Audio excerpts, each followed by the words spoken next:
بسم الله الرحمن الرحيم وبه نستعين الحمد لله رب العالمين الرحمن الرحيم ملك يوم الدين إياك نعبد وإياك نستعين اهدنا صراط المستقيم صراط الذين أنعمت عليهم غير المغضوب عليهم ولا الضالين آمين.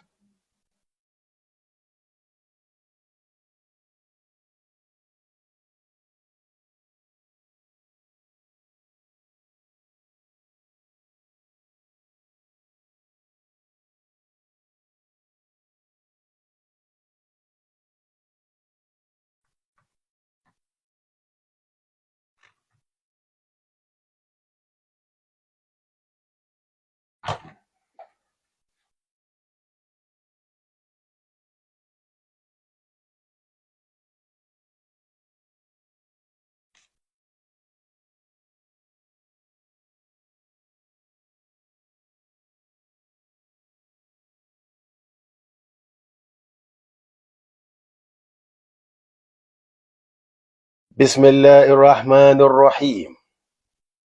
الحمد لله رب العالمين والعاقبة للمتقين ولا عدوان إلا على الظالمين، وأصلي وأسلم على أشرف المرسلين محمد بن عبد الله المبعوث رحمة للعالمين.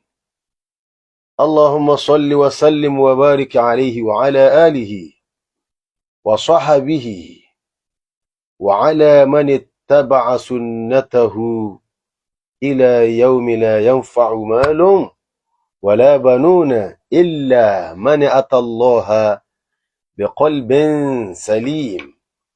أيها المستمعون الكرام في كل مكان، أسعد الله أوقاتكم بكل خير. السلام عليكم ورحمة الله تعالى وبركاته. أكرا كابو سيري يتو وني ètò Al-Islah, èyí tá a máa ń bára wa pàdé báyìí ńjọ́ mẹ́jọ àtìní. Adágbére ń jẹ́jọ́ nípa máa pàdé lónìí, Ọlọ́run sì ní á pàdé. Ọlọ́run tó yọ ọ̀kan náà bàbá wa kù lónìí, bàbá wa gbà, bàbá di Chief Imam of Ìlọrin, Sheikh Muhammad Bashir Saleh, bàbá wa OON, tó torí Ọlọ́run. Bàbá Abdul Hakeem, ẹjá tó dọ́dọ̀ bàbá ìmáàmù lẹ́ẹ̀kan sí, ẹjá débẹ̀ lẹ́ẹ̀kan sí. بسم الله الرحمن الرحيم وبه نستعين الحمد لله رب العالمين الرحمن الرحيم ملك يوم الدين إياك نعبد وإياك نستعين اهدنا صراط المستقيم صراط الذين أنعمت عليهم غير المغضوب عليهم ولا الضالين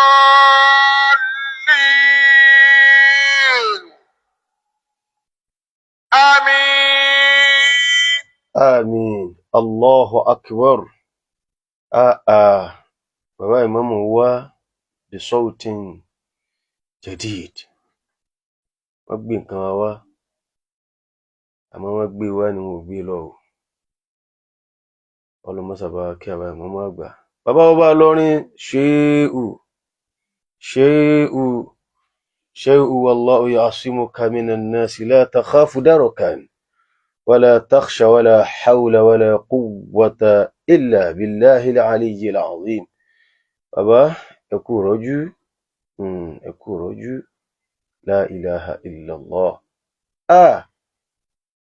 bàbá aláàjì àgbà ẹ kú rọ́jú, bàbá àgbà lágége ẹ kú rọ́jú, àfáwà àgbà ń sàkámà bàbá khalifa ẹ kú rọ́jú, gbẹ̀yìn àfá ńlọrin, gbẹ̀yìn olóyè bàbá ìmáàmù mọ̀lé, bàbá ìmáàmù gàmbàrí, bàbá jánásì, àfá rábàná, bàbá dámbọ̀rọ̀nú, bàbá mufti, bàbá òbándómà, bàbá wa àgbà, bàbá mi, bàbá sẹ́ríkì màlàmẹ́ì, bàbá àlíàgàn. Allahu akbar, ẹkù ara fẹ́rakù. bàbá àgbà jára, ẹkù ara fẹ́rakù. gbogbo àwọn ẹbí àwọn ìmáàmù àgbà pátápátá ẹkù ara fẹ́rakù. Ọlọ́run dákun àfàánù rẹ̀ bí ọ má ṣe ń tẹ̀lé fún wa ńlọrin àti gbogbo ilẹ̀ mùsùlùmí lápapọ̀. Ọlọ́run ikú wọn yìí dákun má fi tú àṣírí Ìlọrin, má fi hàn bí Ìlọrin ti mọ̀ pé àṣẹ jù báyìí náà lọ. Ọlọ́run dákun àfàánù rẹ̀ bí ọ àrọ́rí. Ọlọ́run dákun má ṣàjà fún wa. Ànábì Muhammad náà ní a máa wíwẹ̀ sallallahu alaihi wasallam bí nǹkan bá ṣẹlẹ̀ báyìí ká máa wá wí pé Ọlọ́run inna lillahi wa inna ilayhi raji'un. Ọlọ́run tó ṣe mí yìí mo fara mọ́ o, mo sì gbà á. Àmọ́ dákun àrọ́rí ní kọ́ mọ́sà bá mi fi jàrọ̀ ní tí máa mú èèyàn gbàgbé nù. Ọlọ́run bàbá ìmáàmù àgbà a lè gbàgbé wọn mọ́ láéláé. wọ́n ti fi góòlù wọ́n ti fi kọ orúkọ tí wọ́n sí Ìlọrin báyìí àti gbogbo ayé. Ọlọ́run àfàánù rẹ̀ bí ọ gbogbo ẹ̀yin àfáwà tẹ́kù fún wa láti rí bàbá wa Àlájì àgbà tòní, gbogbo tí ń jálà jáfà lápapọ̀. àwọn bàbá wa àgbà wọ́n pọ̀ bẹ́ẹ̀ téèyàn mọ̀ pé Ọlọ́run o, àwọn tó ṣẹ́kù fún Ọlọ́run dákun má kájú mú yín lọ. Ọlọ́run dákun bá wa ṣe eléyìí ni ó tó Ọlọ́run jẹ́ kan oṣù Ọlọ́run. ẹ̀rí bọ́ bá rí bẹ́ẹ̀ àwọn ẹrú Ọlọ́run tí wọn ò lè má darapọ̀ mọ́ wa ńjọ́ mẹ́jọ bẹ́ẹ̀ láti rí bàbá wa Alhaji Jamiu Ọlá Ṣéhù Ìdí Ọ̀pẹ. wọ́n ní ládá táwọn bá rí ẹ̀kọ́ máa bá bàbá wa àwọn òbí àwọn méjèèjì yìí àti bàbá kọ́ bá bàbá wa gbà Khalifatul Khulafa, bàbá wa Gbádé àti gbogbo òkú mùsùlùmí. àfáà Musa Dio Daoud, àfáà wa Ọláyínká Olóòlù Abdulaziz, Hájì wa Rasheed Abdullateef, Hájì Muhyiddin Ayinde Ishaq, àfáà wa Ológìyán Abdulwahab. Ọlọ́run bá san yín lẹ́san dáadáa. gbogbo ẹ̀yin tẹ́tùn máa darapọ̀ máa fún talẹ́ yìí, nọ́mbà òun náà ni 070 káàbí pé àjà sẹ̀rò kó mẹ́ yọ́ máa jẹ́ 70 311 21859 70 311 21859 70 311 21859. OP àkáǹtì ni yóò gbé Tajudeen Raji Abdulkareem jáde. èyí fásitì yìí fi ń kí bàbá wa gbà, bàbá wa Sheikh Almudir Abdulrazak Hanbal àdúrà àgbà Al-Adabi, ọmọ kí bàbá wa Àlájì àgbà tó di kọ́ náà bàbá kọ́ máa wúlẹ̀ sínú stúdíò. ẹ kú àmúmọ́ra, a kú òǹyà tipátipá èyí téèyàn ò lò kàn kó lè téèyàn ké gbígbà ká kí bóyá bàbá ọmọ bẹ lọ bẹ́ẹ̀ ni. bàbá ẹ dákun sálámà sí gbogbo ayé. Assalamu alaikum wa rahmatullahi ta'ala wa barakatuh. Wa alaikumus salam wa rahmatullahi wa barakatuh. lẹ́ẹ̀kan sí èyí tó ń kí bàbá mi káàbọ̀, bàbá Sheikh Abdulrazak àdúrà àgbà ń bẹ pẹ̀lú wọn nílé agodo mi, bàbá wa Sheikh Yusuf Asiri Daru. ẹni ẹ̀ sálámà sí gbogbo ayé. Assalamu alaikum wa rahmatullahi wa barakatuh. Àjánà sí bàbá wa nù, Ọlọ́run jẹ́ pẹ́ láyé, bàbá ò sì ní kú nísìn. Àlùbáríkà ọlá Ànábì lọ́dọ̀ Ọlọ́run. gbogbo eré táyà máa ń sọ Ọlọ́run jẹ́ inú ṣe Ọlọ́run jẹ́ kan ṣoṣo rẹ̀. ẹ̀rí tó bá rí bẹ́ẹ̀ ibi tí a máa lọ ara àwọn ò sábà ṣe tó nǹkan àbí mìíràn bá lójú tì lókù ní pé kí á ló ṣe nísìn mẹ́wàá sí o. iná ni pé bàbá wa àwọn àfáà wa àdúrà àgbà yẹn tó máa bá wa wò lónìí, òun náà ni kíní ta ni bàbá àmọ́mú àgbà kan. torí wọn èsì wọn. Ẹ wá wo bí gbogbo nǹkan ṣe lọ kún bámú nírọ̀lẹ́ yìí. Kódà a sì ń gbọ́ ẹ̀rù Ọlọ́run kan tí wọ́n wá láti ìlú kan tí wọ́n ní Ìlọrin ní sùn, wọn ò ní tẹ̀yìn mi gbé wọn lẹ̀. Irú èèyàn wo gan ni wọ́n tó fi á di pọ́rọ̀ wá tó fi di pé àmì náà rí èmi náà ṣe kinní kan. Láti pé wọ́n ń gbé wọn bọ̀ wọn èkó l'Àbújá tí wọ́n ti ń gbé wọn bọ̀ ìlú sì ti kún. Ẹni ó wà lájò sì ń bọ̀. Ẹlòmíì ò gun bàálù rí. Àkọ́kọ́ náà gbogbo etí ọ̀bà ra tíkẹ́ẹ̀tì mi náà ń lọ lọ́rin. Akramakumullah. أعوذ بالله من الشيطان الرجيم بسم الله الرحمن الرحيم الحمد لله رب العالمين الرحمن الرحيم مالك يوم الدين. A kí gbogbo jàmáà mùsùlùmí nílọrin àti ní gbogbo àyè tí ẹ̀ ń ti ń gbọ́ wa. Kódà ẹni yòówù tí Ọlọ́run bá kádàrá kó máa gbọ́ wa pẹ̀lú, kó tún pe ẹlòmíì kó pé ọlọ yí rédíò rẹ̀ sí SBS, wọ́n ń sọ̀rọ̀ nípa Màmá àgbà nílọrin. Allahu Akbar.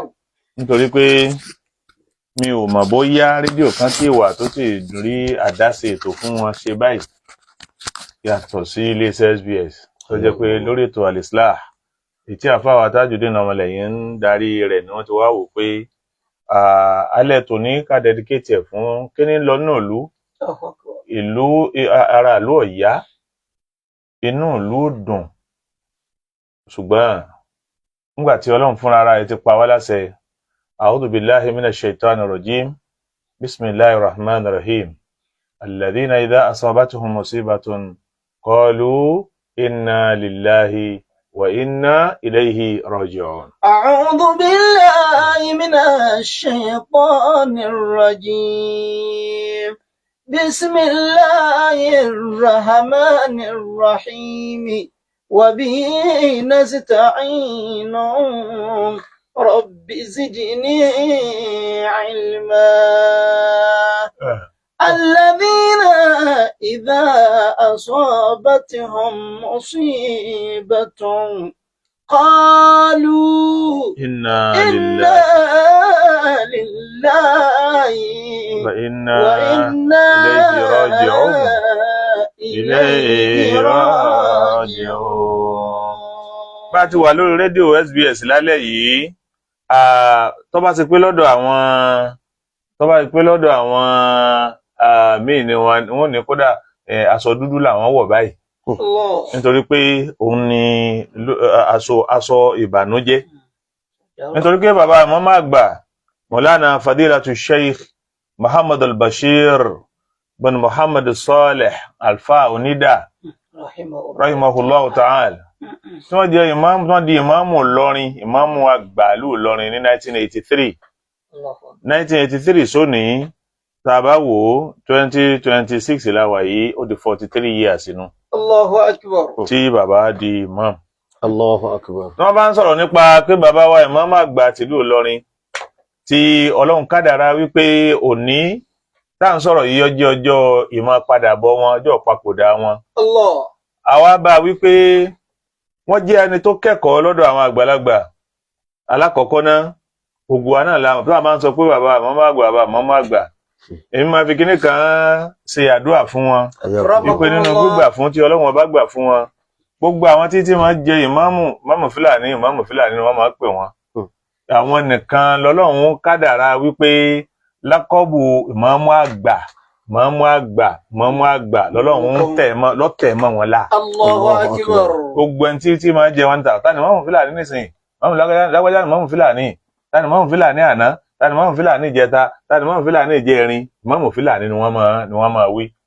Nítorí pé Ìlọrin ní àṣà, Ìmáàmù Fúlàní, àwọn Ìmáàmù àgbà, Ìmáàmù Mọ̀lẹ́, àwọn ni wọ́n tẹ̀lé wọn, Ìmáàmù Gàmbàrí, àwọn ni wọ́n tẹ̀lé wọn. Allahu Akbar. Ṣùgbọ́n látara àṣeyọrí bàbá yìí àti ìgbà fún Ọlọ́run tí ń bẹ lára wọn, àwọn lẹ́ni àkọ́kọ́ nínú àwọn ìmáàmù wa tí wọ́n ti lọ tí wọ́n lẹ ìmáàmù àgbà mọ́lá. Allahu Akbar. Wọ́n sì lò 43 years. 43 years wọ́n wá dàbí àná lára wa. La ilaha illallah. 43 years wọ́n wá dàbí ìgbà tí wọn ò pẹ́. 43 years wá dàbí ìgbà tí wọ́n yá fi wálẹ̀ náà nù. Léyìí tó ṣe wípé wọ́n lò ó pẹ̀lú mímọ̀, wọ́n lò ó pẹ̀lú wà, wọ́n lò ó pẹ̀lú ọrẹ títa, wọ́n lò ó pẹ̀lú káràmásìkí ẹ̀sìn, wọ́n lò ó pẹ̀lú pé wọ́n ní káràmásìkí ìlú gan لا nínú إله ọkàn. إلا الله. Bàbá màmá àgbà Mọ̀lánà Sheikh Allahu Akbar rahimahullah. rahimahullahu ta'ala. Àfáà àwọn Ar-Rashadi أكرمكم الله. Adamallahu wa hayatahu Sheikh Abdul Wasi nígbàtí lónìí náà nínú orin tí àfáà Rashadi kọ. فإن البقاء لخالق كل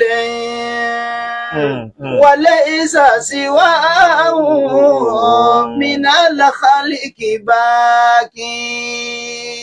Gbólóhùn yìí bàbá wọlọ́lọ́ọ̀bá lọ́rin àti gbogbo agbègbè rẹ̀ máa ṣe ṣéèwù wallahu ya'simuka minan nasi la تخاف دركا ولا تخشى ولا حول ولا قوة إلا بالله العلي العظيم. àbá àmàkí pé ẹkú ara fẹ́ra kù الله. ẹkú ara fẹ́ra kù ẹkú ara fẹ́ra kù àgbàfà ẹkú ara fẹ́ra kù onímímọ̀ الله. ẹkú ara fẹ́ra kù aláníyàn dáadáa ẹkú ara fẹ́ra kù abánitòlú لا إله إلا الله. nítorí pé ọ̀tọ̀ ni kéwú ọ̀tọ̀ ni tòlú bàbá ìmáàmù tòlú bàbá ìmáàmù máa parí ìjà bàbá ìmáàmù máa ṣàtúnṣe الله. bàbá ìmáàmù lẹni tó sọ wípé wọ́n bá bọ́rọ̀ bá délẹ̀ tí wọ́n bá ní àkọ́rọ̀ ìlọ̀dọ̀ mọ́mú àgbà inú yóò sì máa dùn kalẹ̀ الله أكبر. nítorí pé wọ́n máa fi dọ́gbadọ́gba sọ̀rọ̀ الله أكبر. bàbá ìmáàmù lẹni tí máa sọ̀rọ̀ tí wọ́n fi síbi kankan nínú ọ̀rọ̀ bákan náà wọ́n tún wá jẹ́ ẹni tó ní ìkáràmásìkí àwọn àná lára gbogbo kálukú. لا إله إلا الله. bàbá mọ́mú àgbà tí wọ́n lọ yìí al-imam Muhammad al-Bashir imam Muhammad Salih Onida bí bàbá mọ́mú àgbà bá wà lóde kan wọ́n sì tún máa ń bu iyì kún àwọn ọmọ ìpìlẹ̀ لا إله إلا الله. àwọn àfá ìpìlẹ̀ tó bá wà ní jòkó mọ́mú àgbà yìí fojú kiri ẹnì kankan. توفي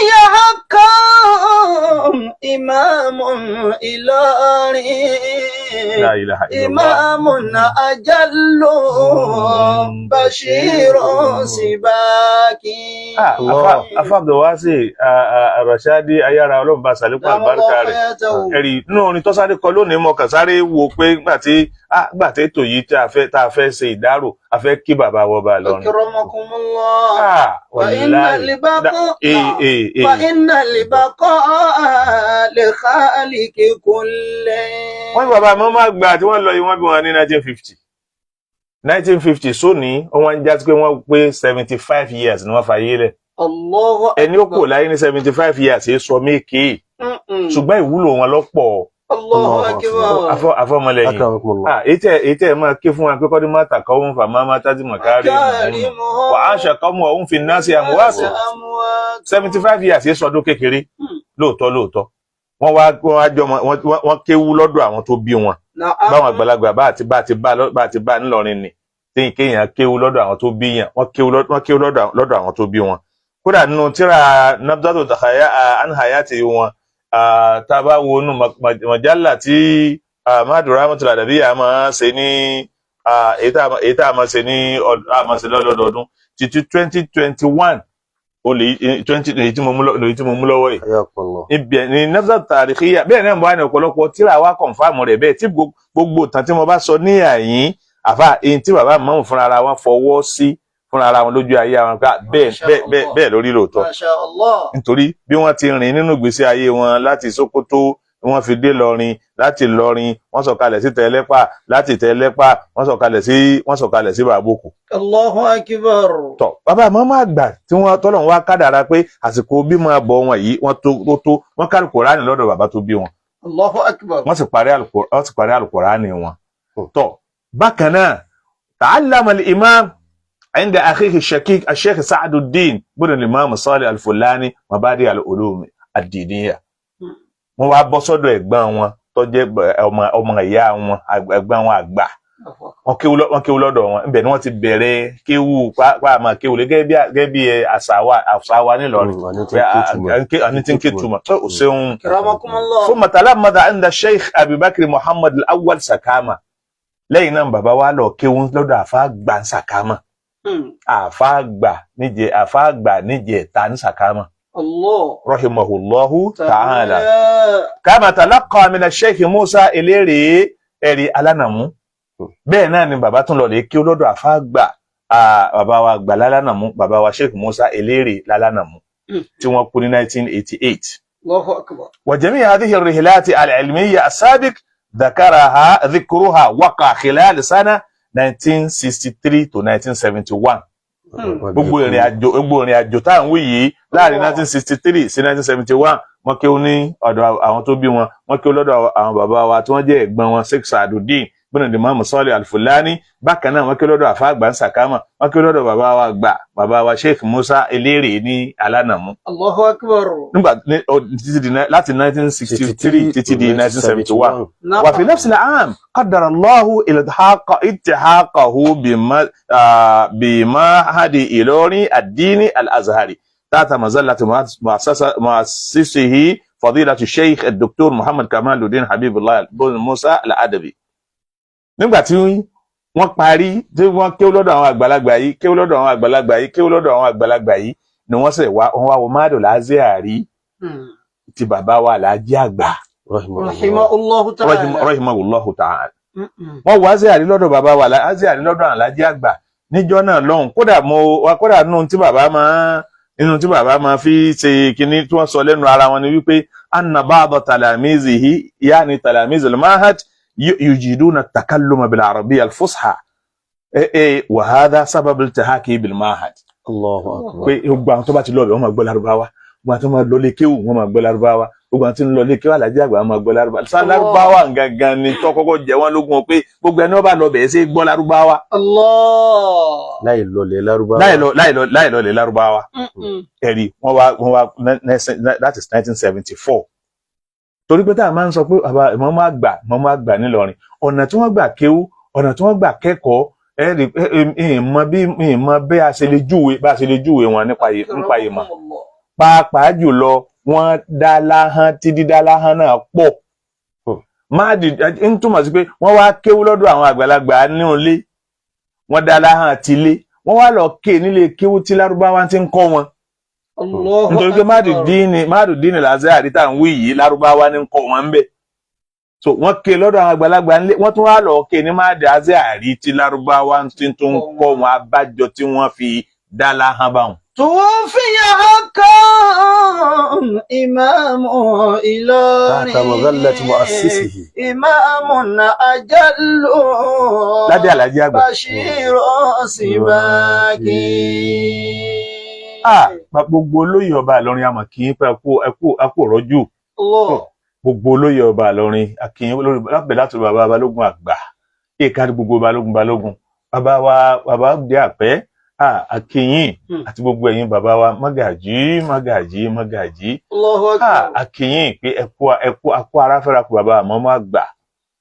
àwa kí bàbá wa Alhaji àgbà pé ẹkú aráfẹ́rakù bàbá wa Ìmáàmù àgbà. الله. akí bàbá wa Lágége pé ẹkú aráfẹ́rakù bàbá wa Ìmáàmù àgbà. akí bàbá Lágbájì pé ẹkú aráfẹ́rakù bàbá wa Ìmáàmù àgbà. akí bàbá wa Àgbàlagbà jùlọ mọ̀ pé ẹkú aráfẹ́rakù bàbá wa Ìmáàmù àgbà. الله. Allahu akbar. الله أكبر. فإن البقاء لخالق كل Ọlọ́run nìkan àṣẹwọ̀ ọlọ́mọ ọbẹ̀ lọ gbére. وليس سواه من الخلق باقي. Allahu akbar. Allah. Bàbá Ìmáàmù àgbà wọ́n tẹ̀síwájú nínú ẹ̀kọ́, kódà wọ́n ṣe diploma. كرمكم الله. kódà wọ́n ní diploma. ní gbogbo ibi tí wọ́n bá ti wá kẹ́kọ̀ọ́ láyé iwájú ni wọ́n máa wà. Allahu akbar. gbogbo tí wọ́n ti kẹ́kọ̀ọ́ láyé iwájú ni wọ́n máa wà. الله أكبر. gbogbo àyè kẹ́kọ̀ọ́ wọn nínú ìtàn wọn gbogbo àyè àfáà yìí. bàbá Ìmáàmù àgbà tí ẹ bá wo wọn pẹ̀lú àánú Ọlọ́run tọ́lọ́run ní ọmọ ọbẹ̀ lára wọn, ìmọ̀ diwè láyà sí wọn lára. حياكم الله. ìmọ̀ diwè láyà sí wọn lára. bẹ̀lẹ̀ yóò ti mọ̀ pé nínú àwọn bàkíyàtò sálàfì sọ́ọ́lì ìwà tó kù tí wọ́n bá ń sọ pé bákan ní Ìlọrin rí, tí wọ́n bá rí bàbá Ìmáàmù àgbà tí wọ́n lọ yóò mọ̀ wípé lára àwọn àṣẹ́kùbọ̀ pé nǹkan Ìlọrin Ọlọ́run ṣe nǹkan fún Ìlọrin nínú dára ni wọn ni Ìmáàmù àgbà. لا إله إلا الله.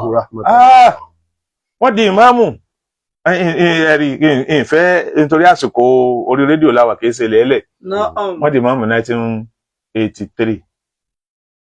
wọ́n jẹ́ ìmáàmù ẹlẹ́ẹ̀kejìlá wọ́n wá ṣe khutba ẹ pa àgbọ̀ khutba rí ni. La ilaha illallah.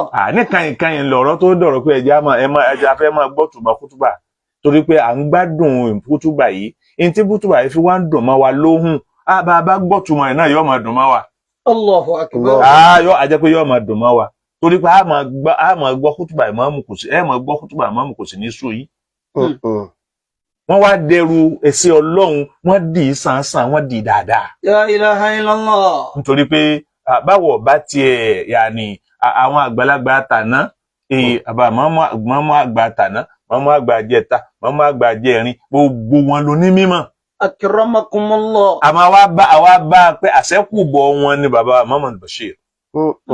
Àṣẹ́kùbọ̀ wọn bá ń sọ pé àná dáa fún lọrin mọ́mọ́ àgbà bàbá Muhammad Bashir wọ́n jẹ́ Dr. Muhammad Bashir wọ́n jẹ́ oyé wa pé àjẹpá náà lọrin dáa. Tọ́ bá ń sọ fún wa pé jẹta lọrin rí bákan lára wọn àmọ̀ pé lóòótọ́ ẹjẹ́ pé jẹta lọrin buhaya lóòótọ́ nítorí pé àwọn náà tún jọmọ àwọn àgbàlagbà. Ntọ́ mọ́ fi wá rí báyìí bó là ń bàbá rí.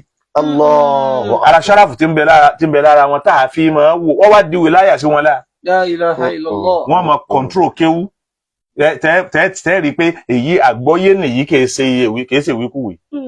Wọ́n ṣe ìmáàmù lọ máyè lọ́wọ́ lásán. Ọlọ́run fúnra ara rẹ̀ wá bù wọ́n níwà. Ẹ sáà máa ka àbáyé sàlàyé rẹ̀. Níta fi lé yín lẹ́nu tí wọ́n kọ́lé wa lọ́wọ́ tí wọ́n ní a máa kà náà ní a kàn mú bẹ̀ lọ́wọ́ ńkọ́ ẹ máa gbọ́ oríṣiríṣi khutba. Bàbá wa Allahu akbar bàbá lọrin Ọlọ́run bá ṣàlékún okun ara fún bàbá. A kí wọn kú rọ́jú. Nítorí ìrọ́jú ni kọ́lọ̀ mọ́sà jẹ́ mi bàbá ọba lọ́rin ogun. Àfáà ọmọlẹ́yìn Akramakumullah. A kí gbogbo olóyè ọba lọ́rin ó bẹ̀rẹ̀ látòrí Waziri Ngeri Dr. Abubakar Bukola Saraki bàbá àdínní Ansarul Islam a kí wọn kọ́lọ̀ nǹkan dákun ó bẹ̀rẹ̀ Waziri Ngeri ó fi dórí gbogbo àwọn olóyè ọba Ìlọrin tí wọ́n jẹ́ traditional title holders bẹ́ẹ̀ tí wọ́n ń fi bí wọ́n ti tó tí wọ́n fi ń ràn lú lọ́wọ́ àti wọn akó àpẹ̀yìndà ìmáàmù àgbà. Nítorí pé gbogbo àwọn tá à ń wí yìí ìmáàmù àgbà dá lọ́dọ̀ kálukú débi wípé bẹ́ẹ̀ lómi ọ̀sọ̀ ọmọ ló kọ yóò láfi kí ìmáàmù àgbà ọmọ bẹ́ẹ̀ bẹ́ẹ̀ lómi ò ṣe ìyàwó yóò láfi kí ìmáàmù àgbà ọmọ bẹ́ẹ̀ ìmáàmù àgbà. توفي حقا إمام الإلاري ọmọ rẹ̀ àbígbà náà bá kí omi pọ́lọ́wọ̀n ní kẹ́ إمام بشير سباكي. Bó bí èèyàn bá kú wọ́n wà ní ètò aago mélòó lákírun wọ́n ní aago báyìí láwọn ọmọ àgbà fún wa ìgbà tí wọ́n bá fún wa látòkì. Nítorí pé a nígbàgbọ́ lọ́dọ̀ Ọlọ́run pé bí màmú yìí bá fi lè kírun bí màmú yìí bá kírun sí wọn la ìyá mi ò rí kẹ lọ́dọ̀ Ọlọ́run. Allahu akbar. Níbi tọ́lọ́run la fẹ́ràn àwọn dé tígbà fún Ọlọ́run wọn òun dé. Bọ́ọ̀mù èèyàn bá fẹ́ ṣe wòlímọ̀ tó bá njọ́ ọmọ gbìyànjú ni pé màmú mo fẹ́ kọ́ sàgbà kí ó fún ọ màmú àgbà bá ti gbà kí ó fún ọ ó bùṣe. Allahu akbar. Ẹ wo bí tígbà fún Ọlọ́run náà dé. Àbá màmú àgbà wa kéwú náà wá Ọlọ́run wá fàlùbáríkà sí Ọlọ́run náà débi wípé wọ́n wá fún bàbá màmú àgbà ní dókítọ̀ nídìí kéwú tí gbogbo kálukú bá wọn sáyé rẹ̀ pé yes wọ́n tọ́ sí. Allahu akbar. Wọ́n gba dókítọ̀ ẹ̀rí wọ́n lè gba dókítọ̀ ní Dubai ní yunifásitì kan ní Dubai ló fún wọn ní dókítọ̀ ní United Arab Emirates. Bẹ́ẹ̀ náà ni orílẹ̀-èdè Nàìjíríà ààrẹ orílẹ̀-èdè fún wọn ní OON léyìí tó ṣe wípé àwọn èèyàn ńláńlá ni wọ́n fún ní irú ẹ̀ kò sí màmú wa kan tó gbarú ẹ̀ rí. Allahu akbar. Wọ́n gbé kéwúdé level yẹn wọ́n gbé kéwúdé level tí wọ́n gba dókítọ̀ wọ́n gbé kéwúdé level wọ́n gba OON. Àbí tá a bá ní ká máa ka àwọn tọ́lọ́run ṣe fún wọn tí ń sì ṣe tó ń jásí pé èèyàn ó rí i pé gbígbàdúà àti pé ẹni àánú Ọlọ́run ni bàbá yìí lóòótọ́ ni. Àfáà yìí bàbá màmú àgbà wọ́n lo mọ́sálásí kan gbó wọ́n tún wá tún ṣe fún wọn wọ́n tún tún mí ṣe fún wọn wọ́n tún mí ṣe fún wọn. Nígbà tí wọ́n jẹ ìmáàmù ní 1983 tuntun ni mọ́sálásí Jímọ̀ Ìlọrin wà níjọ́ náà tuntun náà ló tuntun lọ́wọ́ níjọ́ náà lọ́hùn ní 1983. Ìmáàmù tuntun mọ́sálásí tuntun. Lórí bàbá ìmáàmù Musa nìkan bàbá ìmáàmù Musa ni wọ́n ṣíde mọ́sálásí náà ìmáàmù àná wọ́n sì lo ọdún kan péré. Allahu akbar. So kọ́lọ́hún tó wá kára ẹ̀kọ́ àwọn wá débẹ̀ náà wọ́n so mọ́sálásí ń jẹ́ kan tó ń jọ náà mọ́sálásí ń fi wá gbó wọ́n wá tún mọ́sálásí nǹkan ní tuntun padà àwọn náà lọ́lọ́run tún ní wọ́n mọ̀ bẹ́ẹ̀ bẹ́ẹ̀. La ilaha illallah. fa ìjẹ́ ẹni ọlọ́run ní kíkálukú ọlọ́lẹ̀ wá nígbà tẹ́ ń sọ̀rọ̀ lẹ́ẹ̀kan ẹ̀ ń sọ̀rọ̀ pé gbogbo olúwa kún àjẹpẹ́ ni ọlọ́run ni bàbá yìí nítorí pé ìjẹ́ ni ọlọ́run tí wọ́n gẹ̀rẹ́gẹ̀ta tí kálukú ń gbá káàkiri ilé ayé yìí só lè farú èyí ni. La ilaha illallah. èyí tó pọ̀ jù nínú ìgbésí ayé mọ́mù ni kí wọ́n máa bù wọn lọ́kọ̀ kì í sọ̀rọ̀ pé ni mọ́mù wa yìí rí aláyẹ̀wò kódò tún lè rọkọ̀ kan nísìn kódò tún ẹ máa gbọ́ kí wọ́n bù wọn ni bí ẹ bá gbé kí wọ́n mú lọ Mákà àwọn èèyàn náà ni ó bù wọn bí ẹ bá gbé wọ́n mú lọ Umrah àwọn èèyàn náà ni ó bù wọn. Allahu akbar. àwọn kan ti làábọ̀ra wọn lọ́rùn pa àwọn gbọ́dọ̀ máa ra àwọn wọ́n máa kó aṣọ wá fún ìmáàmù ni àwọn kan làábọ̀ra wọn lọ́rùn pé iṣẹ́ gbogbo iṣẹ́ tí wọ́n bá ṣe sáṣọ tí wọ́n fi pé ìmáàmù lọrin ló dé yìí èmi ní màá ṣe. La ilaha illallah. gbogbo tí ìmáàmù ń lò àwọn èèyàn kan ni wọ́n fi ń ta wọn lọ́rẹ. ó àfa yìí tí ń ṣàfihàn wípé tí èsè pé kìràkìtà bàbá ìmáàmù wọ́n tún wá ọlọ́run tún wá bùn wọn ní ayé ọkàn. Na'am. Allahu akbar. ayé ní ń fowó fẹ́ wọn ayé ní ń fọlá fẹ́ wọn ayé ní ń bùn wọn ní nǹkan ayé ní ń ta wọn lọ́rẹ ayé ní ń fẹ́ wọn pẹ́yìn la fẹ́.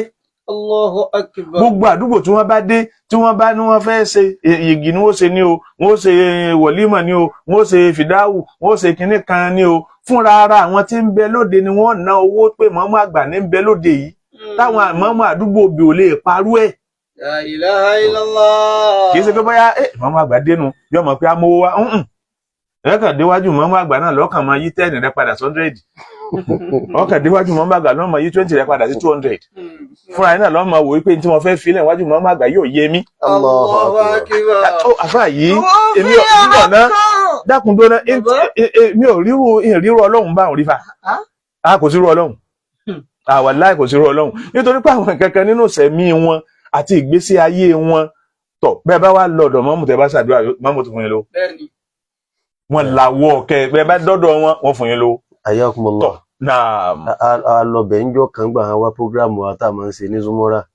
bàbá Alhaji àgbà tó ní wá ní ká lọ kí wọn ká dúpẹ́ fún wọn níjọ́ náà ká má sì ṣe kí ó dijọ́ kejì. nígbà wá débi àbáyàn tí wọ́n ń ṣàdúrà wọ́n wá gbé owó jáde wọ́n wá sọ fún àmì ìdílé kí ó má dì lọ́dọ̀ wọn pé wàrọ́kọ̀tàn ìgbà tó wá dé wọn pé àwọn tó wá lọ dílé àfọ àwa yìí wọn látọ̀dọ̀ bàbá Alhaji àgbà wàrọ́kọ̀tẹ́yìn. ìwọ tó gbọ́ lárúbáwá ẹ wo nǹkan o pé máa fún wọn ní písìsì kọ̀ọ̀kan ní wàràkàtàn wọ́n lè gbé 1000 jáde bẹ́ẹ̀ wọ́n lè gbé 500 jáde bẹ́ẹ̀ máa fún wọn ní písìsì kọ̀ọ̀kan àwọn tó wá látọ̀dọ̀ Alhaji àgbà wàràkàtẹ́yìn máa fún wọn písìsì méjì. wọ́n ṣe wá bù wọn pé ẹ fi jíṣẹ́ fún bàbá pé ẹ bá wa lẹ́nu àdúrà ó wà àdúrà tí wọ́n rẹ̀. La ilaha illallah. wọ́n ti rí nù ní níbi ọrẹ títa. bákan náà kódà bóyá àfa àtàjù náà gbọ́dọ̀ ẹ̀yin náà tó gbọ́dọ̀ jẹ́rìí sí bẹ́ẹ̀ bá lò èèyàn bá ń bẹ níjòkó tí mọ́mú àgbà bá wà tẹ́nìkan kan ò tí ì ṣe nǹkan kan ju wípé àfa yìí ó ké Kùránì lọ wọ́n bá gbádùn Kùránì wọ́n sì tún mú owó lápò ara wọn náà wọ́n tún náà fẹ́ni tó ń kálukú ń ké Kùránì. ọgbàrú àtọ̀ ẹ̀wò àwọ̀ rẹ̀ títa ẹ̀rí tá a bá ń wo irú ìhà tí bàbá mọ́mú àgbà tí wọ́n kọ sọ́pọ̀lọpọ̀ wa yóò wá wọ́n ń pààyàn lẹ́kún tó jìnnà nínú ọkàn because ẹkún ojú kéré ẹkún ọkàn òun ló lágbára jù. ọ̀dà lápèjúwe ẹ jẹ́ ká wo ẹ̀wò haraka Ma'ad Al-Imam Saleh lẹ́gbẹ̀jìlá ẹ̀wò yọ ọmọ kí ó ti ń bẹ́ẹ̀ ẹ̀wò haraka bàbá imam níjọ́ tí wọn ò tí ì ní ọkọ̀ tara wọn tó yanjú ni wọ́n ti ní kóstà fún lè kéwú tí wọ́n máa kó àwọn ọmọ lọ láti lọrin ìlú Ìgbèjìlá níjọ́ tí Ìgbèjìlá ń bẹ nínú igbó kódà wọn fẹ́ẹ́ lè sọ pé àlùbáríkà àwọn ọlọ́run fi sọ àdúgbò ní ńlá ńlá bẹ́ẹ̀ nítorí pé lọ́jọ́ náà lọ́hùn ọ̀nà tó wá lu jára wọn tí àwọn ìjọba àná wá ṣe títì láti kíní jára wọn nǹkan kọjá báwọn tẹ́lẹ̀ ọ̀nà kan ṣoṣo láti yàtọ̀ láwọn gbà l'Ìgbèjìlá ẹ sì máa kan igbó àti àwọn gàá kan láàmà kan láfi débẹ̀ ẹwù bọ́lọ̀ tí wá ẹwù ilé kéwù náà ti wá buhaya lónìí wọ́n yìí ṣe àáfà alájẹtán wọ́n yìí ṣe àáfà owó kọ lásán wọ́n yìí ṣe àáfà pé àyíntà mọ̀ wọ́n mọ̀ náà nù àfikún ó lòde òde náà lákúkú mọ̀ wọ́n mọ̀ wọ́n yìí ṣe àáfà bí wọ́n lòde àdúrà nìkan náà là àbá orí pa bàbá ìmáàmù tó máa kéwù bàbá ẹ wo ibi tó tá a máa ń ka ohun lónìí nílọrin lóhun tá a fi ká Kùránì tó yanjú lónìí ó bàbá ìmọ̀mọ́ àgbà ọ̀kan pàtàkì ní tí ò sí fọwọ́rọ́ sẹ́yìn tí ò sì sí lú mi Akramakumullah. tí ò sí lú mi kọjọ́ ohun lú mi ebi ilẹ̀ ń plé fún wa lórí rédíò tí kálukú ń gbọ́ káàkiri ayé nù tó bá rí bẹ́ẹ̀ ń já sí wípé nǹkan ṣe wá nǹkan ṣe wá lára wọn nǹkan ṣe wọn kọ̀dí máa tàkà ó mọ́ Kọ̀dí máa tàkà ó mọ́ fama máa tàtí màkàrí máa tàtí màkàrí mọ́ wà á ṣàkà ó mọ́ wà á fi náà ṣe amúwàtún. Ọlọ́run kan ní òun gbádùn ètò yìí àmì ẹ̀dákun bá ti ń gbádùn ẹ̀yìn iléeṣẹ́ la wà táwọn ń ra epo dísù tí wọ́n ń sanwó náà tí wọ́n ń san táàkì ẹ̀dákun tó yọ Ọlọ́run àwa tá a máa ń dá sétò yìí ẹ̀dákun àfi bàbá ìmọ̀mọ́ àgbà náà tún ibẹ̀ yín kọ́dà bá rí èèyàn gbé ta lẹ́yìn tán yányán pé ló kọ́ mọ́mọ́ àgbà àbí ló kọ́ mọ́mọ́ àgbà iye oṣù báyìí dákun torí Ọlọ́run nọ́mbà tẹ́ bá fowó sí tí ó máa jẹ́ owó tá a fi sponsor program yìí òun náà ni 7031121859 7031121859 lẹ́ẹ̀kan sí 7031121859 OP àkáǹtì yóò gbé Tajudeen Raji Abdulkareem jáde ẹ dákun torí Ọlọ́run akramakumullah ẹ̀yà pawó wọlé ni. ọ̀dà ó dùn mọ́ mi bẹ́ẹ̀ púpọ̀ nítorí pé èyí tá à ń ṣe yìí Akramakumullah. pẹ̀lú ìyọ̀ǹda Ọlọ́run láàárọ̀ ọ̀la òun láàkírun sí bàbá ìmọ̀mọ́ àgbà lára Inshallah. láàárọ̀ ọ̀la láàkírun sí bàbá ìmọ̀mọ́ àgbà lára kullu hayyin sayamutu. Kullu hayyin sayamutu. La ilaha illallah. Laysa fi dunya subutun. Ọlọ́run àsìkò sẹ́ni tí ọmọ ọbẹ̀ lọ gbére. Harakatun sawfa tafna. Lílọ bíbọ̀ àti yọ padà tán. Summa yatluhu futun.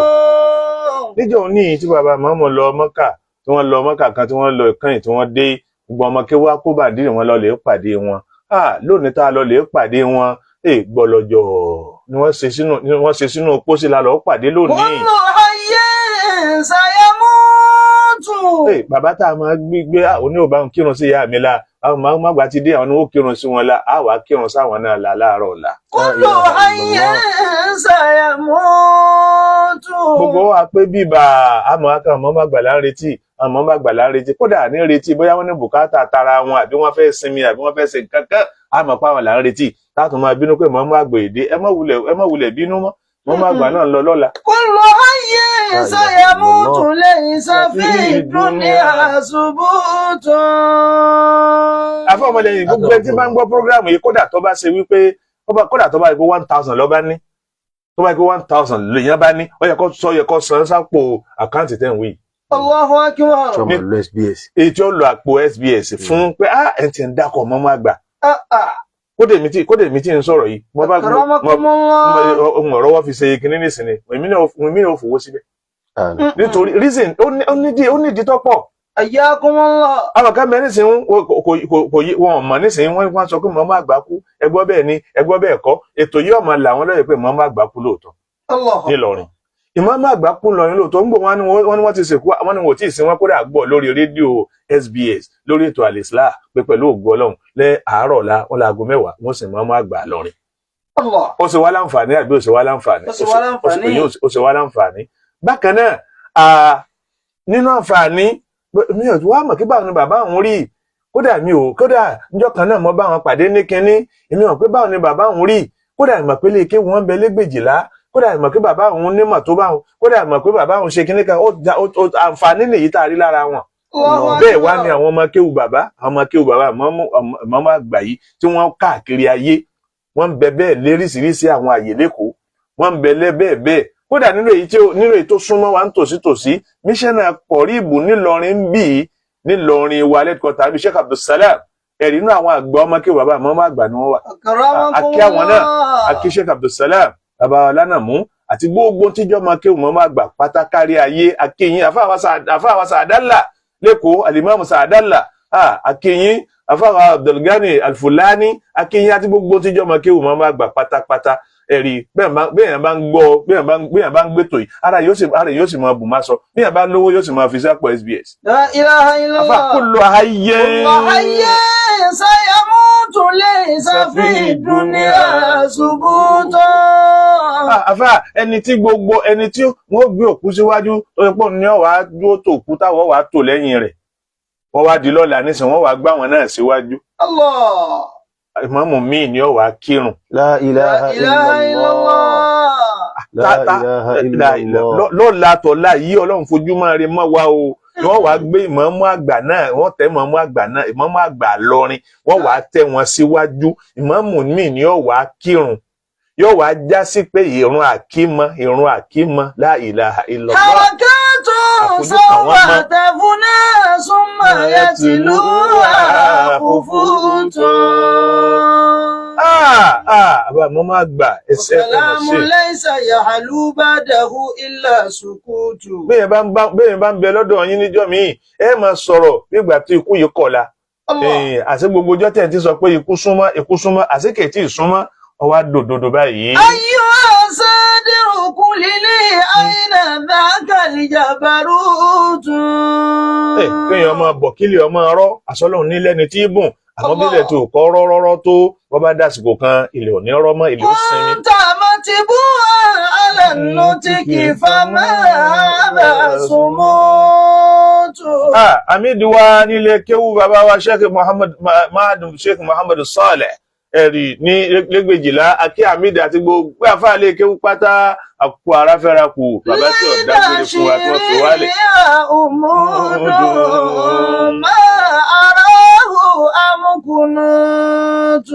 Gbogbo Kwara gbà wọ́n gbà pé ìmáàmù àgbà nìyí Sheikh Dr. Muhammad al-Bashir bun Sheikh Muhammad Saleh al-Imam Onida gbogbo Kwara gbà pa àfáà nìyí. Gbogbo Nàìjíríà gbà pa àfáà nìyí. Kẹ́ ẹ máa bọ̀ fún wọn pé ìmáàmù yín dà inú yóò sì máa dùn eré yóò sì máa wú. Tamutu kullu al-baraya. Àṣé lóòótọ́ àṣé gbogbo èèyàn náà ni ó padà kú gbogbo èèyàn ni ó padà kú. Subhana man la yamutu. Bàbá mọ́mọ́ àgbà nílùú Ọ̀fà bàbá mọ́mọ́ àgbà Ọ̀fà àti gbogbo agbègbè rẹ̀ ẹ̀rí àwa wọn ní yansayansa lónìí Ọlọ́run dákun mọ́sàjẹ́ mi yóò gùn fún wa bàbá wa mufti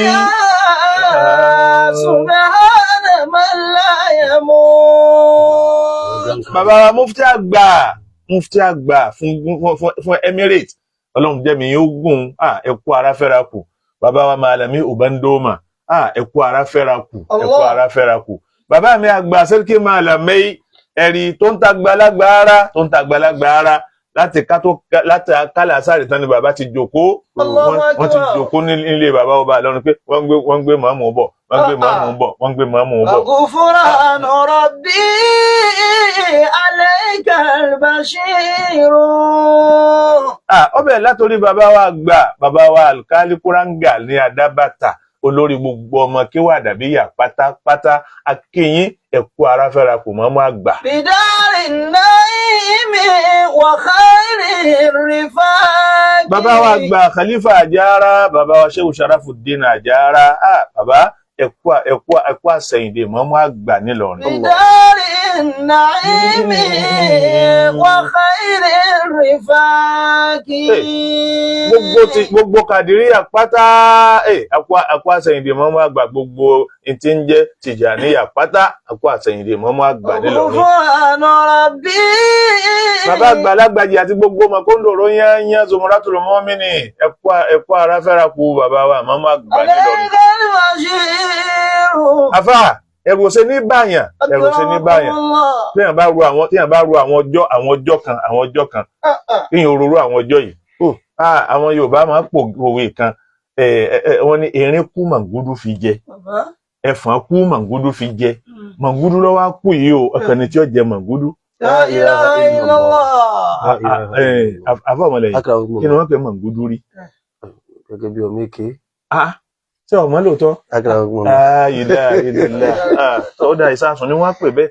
Akramakumullah. Tàbí wọ́n bá pẹrin ẹwà ní ẹ̀kọ́ ìsásùn ni ó ṣe náà bá pẹ fọn sásùn ni ó ṣe ń pa màálù sásùn ni ó ṣe ẹ̀rí ń wo àrà Ọlọ́run báyìí. Akramakumullah. ń wo àrà Ọlọ́run níjọ́ tí bàbá yìí ń kírun sí bàbá ọba àjẹtálá. àwọn ni níjọ́ tí wọ́n kírun sí bàbá ọba ànálà níjọ́ kí wọ́n kírun sálàjì àgbàlá. àbí ẹ̀kọ́ ni ṣé kò tó báyà lẹ́rù mọ́mọ́ bàbá àgbàjì ló máa kú o mọ́mọ́ àgbà ń bọ̀ o bàbá alágbàjì kú o mọ́mọ́ àgbà ń bọ̀ o. La ilaha illallah. Akramakumullah. Ọlọ́run o. Ghufranu rabbi alayka al-bashir. Àmín. Bidari an-na'imi wa khayri ar-rifaqi.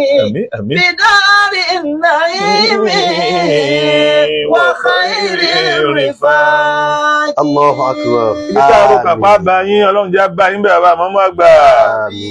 A mọ̀ pé inú àwọn ẹni ire lẹ́wà orí ìlànà wọn náà lè lo ọ̀nà wọn lè tọ́ tẹ́ fi kú. Ọlọ́run jẹ́ bá yín nínú ọ̀dọ́ àwọn ẹni ire àmín. Ọlọ́run máa dúpẹ́ fún bàbá wa Sheikh Abdulrazak Àdúràgbà Al-Imam tí wọ́n ti ń bá wa sọ̀rọ̀ bàbá mọ́mọ́ àgbà látàárọ̀ ó ń kálukú sunkún sára ìmí náà fọkàn gbé lójú tún lè máa tún sọ padà báyìí ẹ dákun lábẹ́ bẹ́ẹ̀ àwa tí wọ́n bá sì yàn méjì àbí mẹ́ta náà ni wọ́n ṣàdúrà fún bàbá mọ́mọ́ àgbà kò sí léèrè lálẹ́ yìí 07031501256 wọ́n pé bàbá mọ́mọ́ àgbà lọ́mọ akẹ́wọ̀n ọlọ́ndà gbogbo àtàwálé ẹja kí náà àfi iná káfọ̀ kan fáfá wa àdúrà gbà gbogbo tí ń jẹ́ ìrìn àdùnnú yín ọlọ́mọ fi bànújẹ́ gbé yẹn gbogbo tí wọ́n ń jẹ́ yìí tẹ́ náà pé eléyìí bá tún rí báyìí eléyìí bá tún rí báyìí kò bá tún dáa ẹ̀dá gbogbo ẹ̀yin tẹ̀ mẹ́lé ẹ̀yin lẹ́mọ̀rú rẹ̀ nǹkan báyìí tó wà tọ́lọ́run ètí sí ọlọ́run wọ́lá yìí tẹ̀ ṣe yìí náà ẹ̀sùn wa mọ́lọ́run ni kó káàkiri ó sì tún lọ lè mọ tó bá kanú ayé rẹ̀ ẹ̀dá kun lé inna a'tainaka bismillahir rahmanir rahim inna a'tainaka al-kawthar salli li rabbika wanhar inna shani'aka huwal abtar 07031501256 nọ́mbà tó wọ iléeṣẹ́ wa ń bínú náà ta ló wà ń bẹ̀ 07031501256 nọ́mbà tó wọlé sẹ́nu táwa tá a dá sétò náà.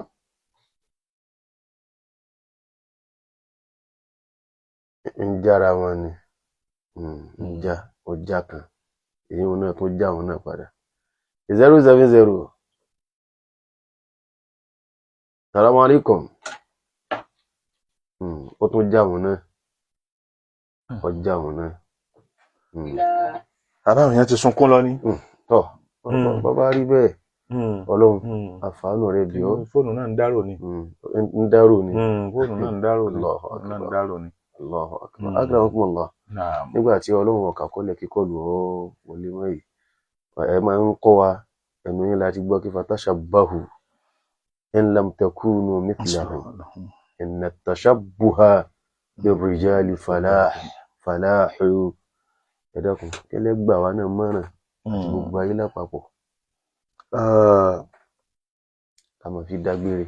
Bí gbogbo wa tí à ń gbọ́ra wa nílé tí èèyàn bá wo bàbá mọ́mọ́ àgbà tí èèyàn wo bàbá mọ́mọ́ Màlé Mọ́mú Gàmbàrí sáà tí ẹ̀ ajá kí wọ́n. Mo ti bá yín kí wọ́n bẹ̀rẹ̀ ẹ̀yin náà kó kí wọ́n láàrin.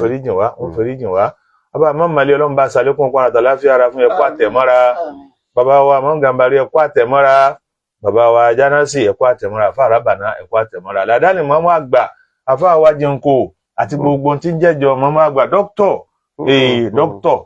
ẹ̀kọ́ àtẹ̀mọ́ra ẹ̀kọ́ sùúrù bàbá the first mọ́kàmá ẹ̀kọ́ àtẹ̀mọ́ra ẹ̀kọ́ sùúrù Ọlọ́run dákun bá wà pẹ̀lú ẹnì kọ̀ọ̀kan yín o Ọlọ́run má fi yín lẹ̀ dákun àsìkò ní ọgbà wa ṣe rí tí èèyàn bá gbogbo tá à ń wí tá à ń yàní gbogbo tá à ń gbọ́ ní wáàsí náà ni ọmọ jẹ́ ìtọ́lọ́run sí lóhun ó ṣe náà ní ṣe Ọlọ́run yìí purọ́ Ọlọ́run níwò ní alhaku ọba òdodo gbogbo tọ́lọ́run ó ṣe náà lòun ní pòun ó ṣe ó ní alá inna awliya Allahi la khawfun alayhim wa la hum yahzanun ṣe bọ́pọ̀ àwọn kan ní awliya Allah èyí ti ṣe tá a sọ ká di awliya Allah tó di tá a wá jẹ́ pé awliya malu awliya Ọlọ́run mọ́ awliya owó gbogbo tọ́lọ́run ṣe fáwọn bàbá àmọ́ má gbà yìí Ọlọ́run mọjọ́ ara ọ̀nà lónìí Ọlọ́run mọjọ́ tá a rọ̀ ọ̀nà wá ṣe bí wọ́n jẹ ìmáàmù ibi wọn ò rí mọ́tò jẹ wọn ò fi mọ́tò jẹ ìmáàmù.